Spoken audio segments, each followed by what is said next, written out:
Mothers ഡേയിൽ മാത്രം celebrate ചെയ്യാനും സർപ്രൈസ് ചെയ്യാനും ഉള്ളതല്ല mothers. They actually deserve a lot more. കാനഡയിൽ വന്നിട്ട് എൻ്റെ ഏറ്റവും സ്പെഷ്യൽ മൊമെന്റ് ഏതാന്ന് ചോദിച്ചാൽ അതിൻ്റെ ഗ്രാജുവേഷൻ അറ്റൻഡ് ചെയ്യാൻ അമ്മ കാനഡ വിസിറ്റ് ചെയ്ത ടൈമാണ്. ഞാൻ കാരണം അമ്മ വേറൊരു കൺട്രി വിസിറ്റ് ചെയ്യുമെന്ന് ഞാൻ ഒരിക്കലും വിചാരിച്ചിട്ടേ ഇല്ല. എന്നെ മാത്രം ഡിപ്പെൻഡ് ചെയ്ത് അമ്മ ഇങ്ങോട്ട് വന്നപ്പോൾ അത് ഞങ്ങളുടെ ഏറ്റവും ബെസ്റ്റ് ഡേയ്സ് ആയിരിക്കണമെന്ന് എനിക്ക് നിർബന്ധം ഉണ്ടായിരുന്നു. അമ്മയെ കൂട്ടി ഷോപ്പിങ്ങിന് പോവുക, പുതിയ ഫുഡ് ട്രൈ ചെയ്യുക, ഓരോ സ്ഥലങ്ങൾ കാണുക, ഇതൊക്കെയായിരുന്നു എൻ്റെ പ്രയോറിറ്റീസ്. ഇവിടുത്തെ ഓരോ വിശേഷങ്ങൾ പറയുമ്പോഴും ഓരോ സ്ഥലത്തിൻ്റെ ഫോട്ടോസ് അയക്കുമ്പോഴും സ്നോ പെയ്യുന്നത് വീഡിയോ കോൾ ഇത് കാണിക്കുമ്പോഴും ഞാൻ ഓർക്കാറുണ്ട്, നമ്മളെപ്പോലെ വേറൊരു കൺട്രിയിൽ വന്ന് ഇൻഡിപെൻഡൻ്റ് ആയിട്ട് ജീവിക്കണമെന്ന് അവരും ആഗ്രഹിച്ചിട്ടുണ്ടാവില്ലേ.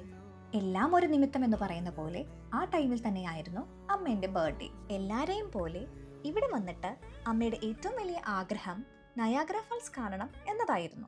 അപ്പോൾ അത് ചുമ്മാ അങ്ങ് സാധിച്ചു കൊടുക്കാൻ പറ്റുമോ?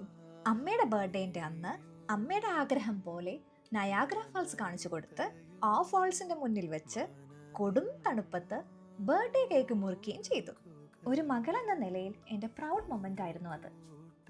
അപ്പം ഞാൻ പറഞ്ഞു വന്നത്, ലൈഫിൽ എത്ര സക്സസ്ഫുൾ ആണെങ്കിലും അവർ ഹാപ്പി അല്ലെങ്കിൽ ലൈഫ് ഇൻകംപ്ലീറ്റ് ആണ്. ജനിച്ച നാൾ മുതൽ ഇന്ന് വരെ എല്ലാ കാര്യത്തിനും സപ്പോർട്ട് ചെയ്യുന്ന അമ്മയ്ക്ക് ഹാപ്പി മദേഴ്സ് ഡേ.